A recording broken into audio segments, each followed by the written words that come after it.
Hello, friends, and welcome back to Malicious Compliance Stories. Sounds like she was a lazy Susan, and she got exactly the amount of service she paid for and deserved, which was nothing. But before we begin, best way to support our channel is to leave comments, like, and subscribe with the turned-on bell so you don't miss the new video every single day. Here we go. Check the property line? Okay. Back when I was responsible for garden and grounds-related issues for a housing developer, Susan popped her head over her neighboring property's fence. Susan was abrupt and rude, but not quite to Karen level, so Susan it is. Are you going to cut back all of these weeds growing over to my side of the fence? Yes, I have to reclaim this public footpath, and those same weeds are on council, local authority, land, but will also be causing me problems if I don't deal with it. I'm actually here to do that now. Because it's your company land and I expect it to be cut all the way around, motions to all three sides of her white long garden fence. Look, it's all growing into my garden and it's not been dealt with since your company bought the land. That's actually why I've been hired full-time. I'm not part of the development crew. I'm here to maintain areas and deal with issues like this. Today I can clear the ivy from your fence, but that triangle of wilderness between yours, ours, and the council will have to wait to be next week sometime. You'll be cutting down on the other side? Motions to where I can't see due to the triangle of wilderness. Actually, no, that side's between you and the council. That school on the other side doesn't open for another year, so I suggest not waiting until then to contact them. Well, what am I supposed to do? I'm happy to pull down the ivy for you this once and poison along the fence line. It'll do you for now. The company I work for is trying to improve relations, and as I've stated, I'll take care of this one side indefinitely. I need you to prove you aren't responsible for that side too. The next day I consult my drawing, map of the grounds and property line. Turns out I was wrongly informed. My manager expressly forbids me from tackling anything remotely near her fence line. Are you back to cut down this area? I'm glad you're here, shows drawing. This is the area in question, and it's all council property. The yellow line is where my responsibility ends. Susan never had anyone cut down the vegetation. Ivy, bramble, and nettles absolutely ate her fences over the next 3 years, and last time I checked, they were replaced a meter inside the property line. Demi Karen pushes her luck and ends up losing free maintenance along her fence line. She did once ask me to put lots of poison on the offending weeds, but all I could offer her was a normal spray that my company provides if she called. I said they might offer it for the same nominal price I would do a driveway for, but she never called. And our second story. Being an office temp can be difficult. Also, it's hard to be mad at someone for being stupid. Then, a friend recommended that I check out a local office work provider. I wasn't really familiar with what temps were at the time, but I went in for an interview, and once they confirmed that I did, in fact, have a pulse, they were very excited to tell me all about all the opportunities they had coming my way. Little did I know what I was in for. The first few assignments were 1 or 2 day affairs. The agency likes to send you on these test runs to make sure you aren't a complete wacko. These went off pretty much without a hitch. From there, I got a few one-week assignments that generally involved fairly pleasant people, most of whom would talk to me in loud, slow sentences as if I was in shock, or in the very least that English wasn't my first language. It is. Then I was sent to work for Gary. My assignment would be filing, copying, organizing, and other office admin tasks. It was at a small nonprofit where there would only be at most 3 to 4 people in the office on a given day. Most times it was just me and Gary. I remember Gary used to be in his mid to late 40s. You could tell he fancied himself an athlete, but those days were long gone. Gary was the smartest man to ever walk the earth, and he had no patience for anyone who wasn't his equal, which was no one. When I arrived on my first day, Gary showed me where to hang up my coat, but midway through he asked me to give him my coat, and he hung it up for me. In retrospect, that was the first warning of what was to be my experience with Gary. The next few days basically ran in the same cycle. I would arrive at work, ready to work. Gary would greet me and regale me with some story from the night before. It always involved some stupid idiot who was clearly inferior to Gary's gifted intelligence. Typically, he would abruptly stop and start to explain what he wanted me to do for that day. He'd start with an overview of the task, which would comprise maybe 4 to 5 steps or components.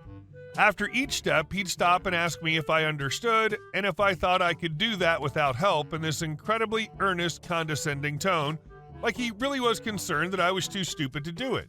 As we would go along, he would start to skip back to steps that we previously covered and basically talk himself out of letting me do it. So what started out as a 4 to 5 step process would wind up with me waiting an hour or two for Gary to start things up and then completing the remaining steps that were deemed safe for me. For instance, we were going to do a mailer to the board of directors, 5 to 8 people. It was like a 10-page packet that needed to be collated, then add 2 different pamphlets.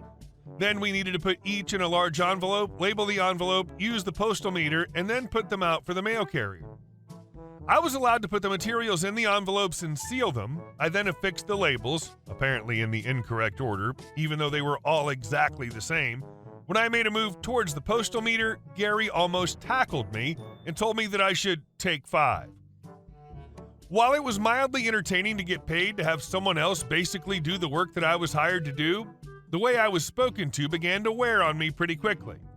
There was literally no way for me to prove to this guy that I actually had the ability to do anything but absorb his ridiculous behavior. During my check-in with my agency rep, I mentioned Gary's behavior to her, and she said, "We've had some challenges finding the right fit for this client." I decided that I needed to get out of there, but that I would be remiss to leave without getting my own satisfaction with Gary, in my own way. So I waited for my opportunity, and luckily, but not entirely surprisingly, it didn't take very long. Gary called me to his office and asked me to make 10 copies of a document, then collate and staple them. He finished by saying, "Do you think you can do that for me? Is that something you can do?" I nodded with a purposeful, serious look. I wanted him to know that I was confident that I could accomplish this monumental task. I slipped out of his office and stood outside for a full minute, staring down at the packet of papers in my hand. I could hear him rustling, growing uncomfortable with my standing there, so I turned and walked back into his office and managed to keep my serious expression as I looked up and asked him, Gary, I've just got a quick question. Do you want these copies to be done in pen or pencil?" For the first time, there were no words. Gary stood up and walked over to me. He put his hand on my shoulder and said, "You know what? I can take this." Took the papers and walked back into his office, closing the door behind him. I went back to my desk and sat down. About 5 minutes later, my phone rang. It was my agency. They were letting me know that I would no longer be needed at my current assignment, but that I'd be paid for the remainder of the day. I did not need to get my time card signed, and I should pack up and head home. The next day, I met with my rep from the agency, and I asked why the assignment ended. She looked at me straight in the face and said, "Gary just said that you were so great that he ran out of things for you to do." I told her that I was surprised to hear him say that, given my inability to make good copies due to problems with my penmanship. She smiled broadly and said, "That was the most creative way I've ever seen anyone get out of that assignment." As luck would have it, my next assignment was at this thing called a startup. I started with moving some furniture, and when the CEO's computer died during a company-wide presentation and no one could fix it, I knew what was wrong and found the courage to calmly walk up and fix the machine. I was offered a permanent job on the spot, which started my illustrious tech career. I've tried to find Gary on LinkedIn a couple times over the years, but alas, there's no trace. And our last story. Karen forged my signature to make my land part of the HOA. Let's say my ex was like a reality TV show villain. You know, the kind that backstabs and smiles in the same breath? That was her. We split up after I caught her juggling more guys than a circus act, 3 to be exact. The last one was some big-shot foreign businessman who probably thought monogamy was a type of expensive wood. I sold the old love nest, house that had turned into a haunted one for me, and cashed out big. There was enough dough from the sale to slide into a new pad that wasn't tainted with memories of her sneaking around. I figured I'd turn the page. But she wasn't done with the theatrics, so my ex decided that our divorce was just act 1 of her little vendetta play. One sunny, fine day, she shows up at my new digs. Fast forward to her grand entrance at my place, and she's throwing a tantrum on my doorstep, hurling insults like a comedian with an arsenal of bad jokes. "You money-hoarding jerk," she screeches. "You've ruined me." I refuse to let her cross my threshold, which only fuels her fury. "I'll effing sue you into the Stone Age," she yells. I just stand there wondering if she thinks I own a time machine. I told her to get out, and then a few days passed. Here's where it gets juicier. The local homeowners association is on my back like bad rash, demanding dues for club I never joined. Now let's talk about the local HOA, a bunch of greedy mother effers. They were as welcome in my life as a mosquito in a bedroom at night. They fancied themselves the neighborhood watch, but were more like the neighborhood watch out, will sue. They wanted my money, sending me fines for every little thing. I figured it was a mistake until they showed me a signature. Mine, they claimed. Except it wasn't. It was hers. My ex's. Doing a bad impersonation of my John Hancock. Court became my second home. The HOA president was there, looking like she'd already won. But my lawyer, real-life superhero in suit, showed that signature for the forgery it was.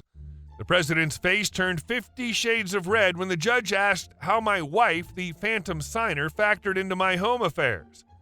It was a moment straight out of courtroom drama. So what's the damage?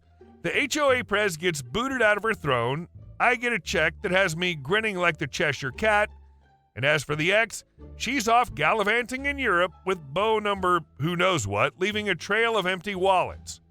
The new HOA head seems cool, we're on hello and nice weather terms, and I plan to keep it that way. As for the fortress, it's barbecue ready, and the grill is my scepter. If she ever dares return, she'll find my welcome mat has been replaced with a keep out sign. Hey guys, thank you all for watching the video. I'll see you in the next one.